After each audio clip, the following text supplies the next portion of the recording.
Welcome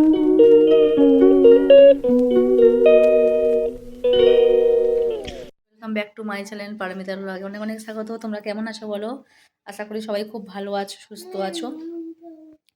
আমিও ভালো ছিলাম, বাট হঠাৎ করেই মনটা একদম খারাপ হয়ে গেছে। কালকে ছেলেকে ফুটবলে ভর্তি করেছি, কালকে ফার্স্ট ক্লাসেও গেছে, খুব আনন্দ হয়েছে, সব কিছু হয়েছে। আনন্দ করতে করতে ঘরে ফিরলো, ফিরে এসে ঘরে এমন লাফালাফি করলো, ব্যাস পড়ে গিয়ে হাতে চোট পেয়েছে, অসহ্য যন্ত্রণা করছে। এই সকালবেলা ওকে ডাক্তারের কাছে নিয়ে গেছিলাম, ডাক্তার দেখিয়ে তারপর আবার এক্স রে হয়েছে, সেটাও করিয়ে নিয়ে বাড়ি এসেছি। তো তোমাদেরকে সব কটা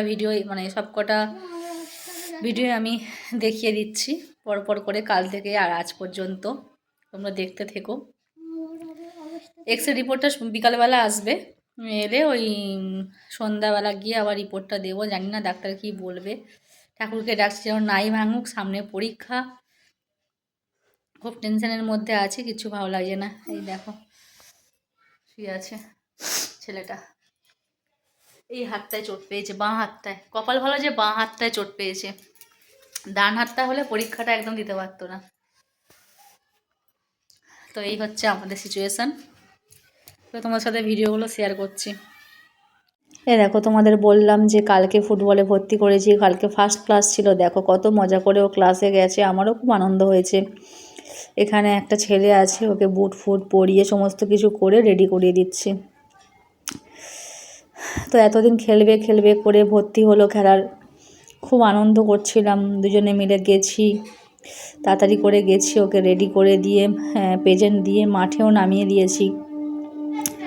তো দেখো মাঠটা আমাদের এখানে অনেক বড়, এই মাঠটা এখানে অনেক টুর্নামেন্ট হয়। আর এখানে সব বসার চেয়ার পাতা দিয়েছে, পেতে দিয়েছে, এখানে সব গার্জেনরা বসে থাকে। তো আমিও সেই মতন এখানে বসে ওর জন্য অপেক্ষা করছি। ওর খেলা হচ্ছে মাঠে, ভীষণ আনন্দ হচ্ছিল। কালকের দিনটা সত্যিই আমার খুব ভালো কেটেছে, খুব আনন্দে কেটেছে। কিন্তু ভাবতে পারিনি ঘরে এসে এরকম বিপদটা ঘটবে। তো যাই হোক, কী করা যাবে, বিপদ তো আর বলে কয়ে আসে না। তারপরে দেখো আমরা ওখান থেকে বেরিয়ে একটা মন্দির আছে এখানে সামনেই, মন্দিরটা আমরা একটুখানি দাঁড়িয়ে দেখছিলাম, মা বিশালক্ষীর মন্দির। তাই মা বিশালক্ষীকে ডাকি যেন ওর হাতে তেমন কিছু না হয়, এক্স রে রিপোর্টটা যেন ভালো আসে, ওষুধটা খেয়ে যেন কমে যায়।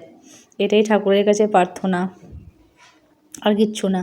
আমার ছেলে তো প্রচণ্ড ঠাকুর ভক্ত, তো ওই আসার সময় মন্দিরটাতে উঠেও গেছিলো, গিয়ে ঠাকুরকে নমস্কার করে এসছে। তো তোমরাও একটু আমার ছেলের জন্য প্রার্থনা করো যেন আমার ছেলে তাড়াতাড়ি ঠিক হয়ে যায়। তারপরে বললাম না, ডাক্তারের কাছে নিয়ে গেছিলাম। এই দেখো, এটা হচ্ছে আজকে এখন সকালবেলা উঠে কাজবাজ সেরে আর ডাক্তারের কাছে নিয়ে চলে গেছি। প্রচণ্ড ব্যথা করছে, ডাক্তাররা অনুমান করছে যে হয়তো ভেঙে গেছে, এক্স রে করতে নিয়ে এসছে। দেখো এক্স রে করতে এসছে, এখানে এক্স রে হচ্ছে। যাই হোক, মনটা ভীষণ খারাপ। তোমরা ভিডিওটা দেখো, ভালো লাগলে লাইক কমেন্ট শেয়ার করো, আর সাবস্ক্রাইব করে দিও চ্যানেলটা। আর একটু প্রার্থনা করো যেন আমার ছেলে কিছু না হয়, তাড়াতাড়ি সুস্থ হয়ে ওঠে। Tata, by.